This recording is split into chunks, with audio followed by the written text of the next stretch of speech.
Ecclesiastes 1, New International Version. Everything is meaningless. The words of the teacher, son of David, king in Jerusalem. Meaningless, meaningless, says the teacher, utterly meaningless. Everything is meaningless. What do people gain from all their labors at which they toil under the sun? Generations come and generations go, but the earth remains forever. The sun rises and the sun sets, and hurries back to where it rises. The wind blows to the south, and turns to the north. Round and round it goes, ever returning on its course. All streams flow into the sea, yet the sea is never full. To the place the streams come from, there they return again.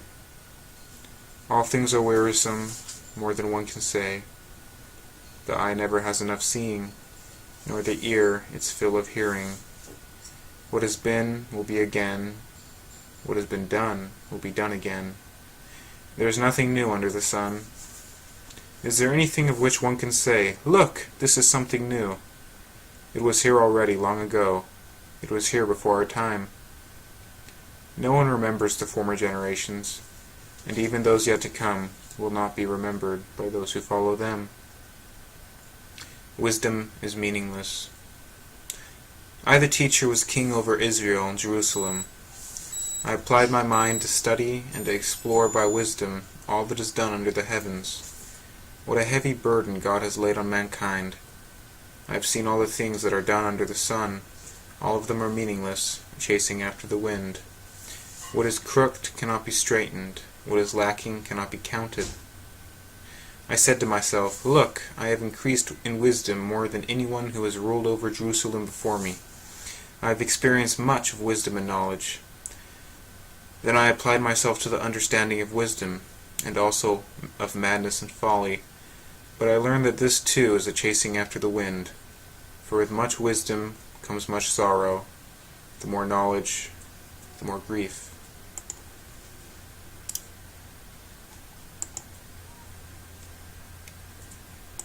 Ecclesiastes 2. I said to myself, "Come now, I will test you with pleasure to find what is good, but that also proved to be meaningless. Laughter, I said, is madness, and what does pleasure accomplish? I tried cheering myself with wine and embracing folly, my mind still guiding me with wisdom. I wanted to see what was good for people to do under the heavens during the few days of their lives. I undertook great projects. I built houses for myself and planted vineyards. I made gardens and parks and planted all kinds of fruit trees in them. I made reservoirs to water groves of flourishing trees. I bought male and female slaves and had other slaves who were born in my house. I also owned more herds and flocks than anyone in Jerusalem before me. I amassed silver and gold for myself, and the treasure of kings and provinces. I acquired male and female singers, and a harem as well, the delights of a man's heart. I became greater by far than anyone in Jerusalem before me. In all this my wisdom stayed with me. I denied myself nothing my eyes desired. I refused my heart no pleasure. My heart took delight in all my labor, and this was the reward for all my toil. Yet when I surveyed all that my hands had done, and what I had toiled to achieve, everything was meaningless, a chasing after the wind. Nothing was gained under the sun.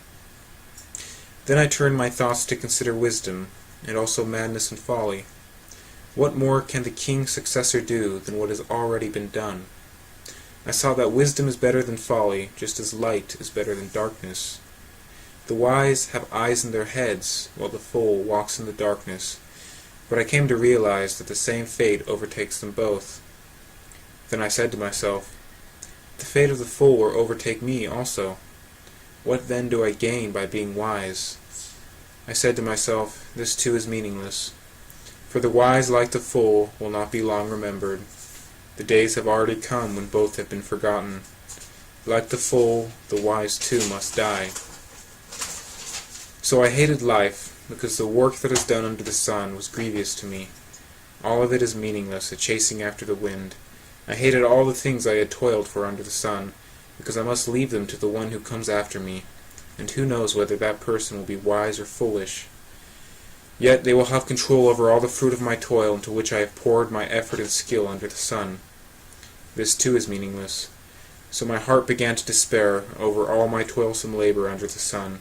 For a person may labor with wisdom, knowledge, and skill, and then they must leave all they own to another who has not toiled for it. This too is meaningless and a great misfortune. What do people get for all the toil and anxious striving with which they labor under the sun? All their days' work is grief. All their days their work is grief and pain. Even at night their minds do not rest. This too is meaningless. A person can do nothing better than to eat and drink and find satisfaction in their toil.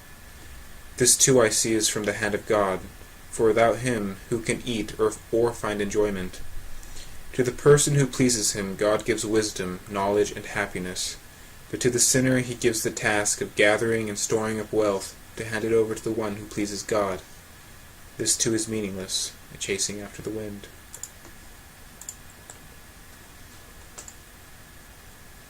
Ecclesiastes 3. There is a time for everything and a season for every activity under the heavens, a time to be born and a time to die, a time to plant and a time to uproot, a time to kill and a time to heal, a time to tear down and a time to build, a time to weep and a time to laugh, a time to mourn and a time to dance, a time to scatter stones and a time to gather them, a time to embrace and a time to refrain from embracing, a time to search and a time to give up, a time to keep and a time to throw away, a time to tear and a time to mend, a time to be silent and a time to speak, a time to love and a time to hate, a time for war and a time for peace. What do workers gain from their toil? I have seen the burden God has laid on the human race. He has made everything beautiful in its time. He has also set eternity in the human heart. Yet no one can fathom what God has done from beginning to end. I know that there is nothing better for people than to be happy and to do good while they live, that each of them may eat and drink and find satisfaction in all their toil. This is the gift of God. I know that everything God does will endure forever. Nothing can be added to it and nothing taken from it. God does it so that people will fear him. Whatever is has already been, and what will be has been before, and God will call the past to account. And I saw something else under the sun. In the place of judgment, wickedness was there, and in the place of justice, wickedness was there. I said to myself, God will bring into judgment both the righteous and the wicked, for there will be a time for every activity, a time to judge every deed. I also said to myself, as for humans, God tests them so that they may see that they are like the animals. Surely the fate of human beings is like that of the animals. The same fate awaits them both. As one dies, so dies the other. All have the same breath. Humans have no advantage over animals. Everything is meaningless. All go to the same place, all come from dust, and to dust all return. Who knows if the human spirit rises upward, and if the spirit of the animal goes down into the earth? So I saw that there is nothing better for a person than to enjoy their work, because that is their lot. For who can bring them to see what will have to happen after them?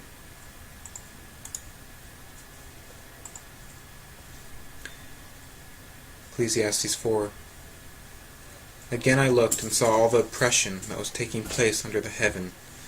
I saw the tears of the oppressed, and they have no comforter. Power was on the side of their oppressors, and they have no comforter. And I declared that the dead who had already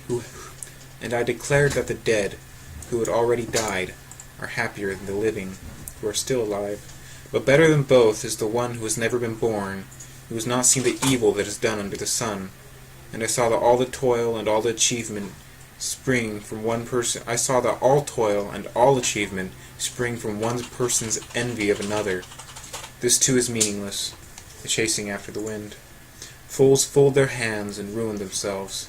Better one handful with tranquility than 2 handfuls with toil and chasing after the wind. Again I saw something meaningless under the sun.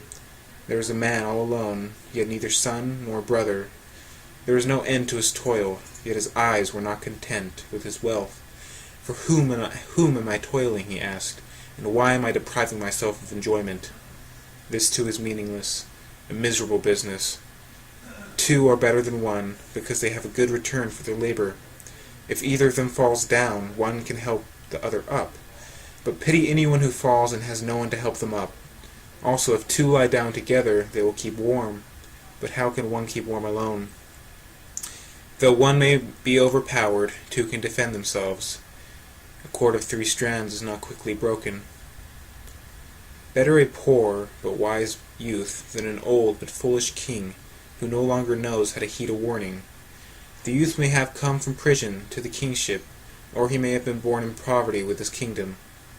I saw that all who lived and walked under the sun followed the youth, the king's successor. There is no end to all the people who were before him, but those who came later were not pleased with the successor. This too is meaningless, a chasing after the wind.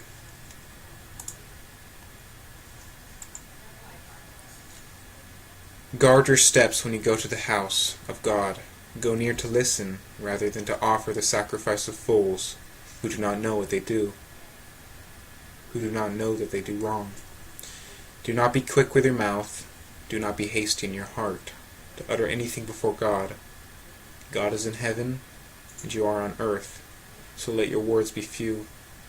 A dream comes when there are many cares, and many wars mark the speech of a fool. When you make a vow to God, do not delay to fulfill it. He has no pleasure in fools. Fulfill your vow. It is better to not make a vow than to make one and not fulfill it. Do not let your mouth lead you into sin, and do not protest to the temple messenger, "My vow was a mistake." Why should God be angry at what you say, and destroy the work of your hands? Much dreaming and many words are meaningless. Therefore fear God.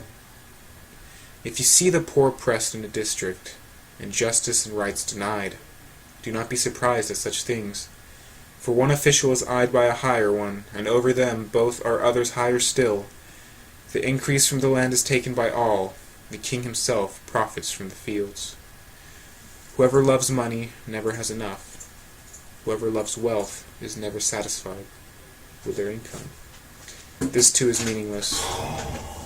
As goods increase, so do those who consume them. And what benefit are they to the owners, except to feast their eyes on them? The sleep of the laborer is sweet, whether they eat little or much. But as for the rich, their abundance permits them no sleep. I have seen a grievous evil under the sun, wealth hoarded to the harm of its owners, or wealth lost through some misfortune, so that when they have children there is nothing left for them to inherit. Everyone comes naked from their mother's womb, and as everyone comes, so they depart. They take nothing from their toil that they can carry in their hands. This too is a grievous evil. As everyone comes, so they depart. And what do they gain, since they toil for the wind? All their days they eat in darkness with great frustration, affliction, and anger. This is what I have observed to be good, that it is appropriate for a person to eat, to drink, and to find satisfaction in their toilsome labor under the sun, during the few days of the life God has given them, for this is their lot. Moreover, when God gives someone wealth and possessions, and the ability to enjoy them, to accept their lot, and to be happy in their toil, this is a gift of God. They seldom reflect on the days of their life, because God keeps them occupied with gladness of heart.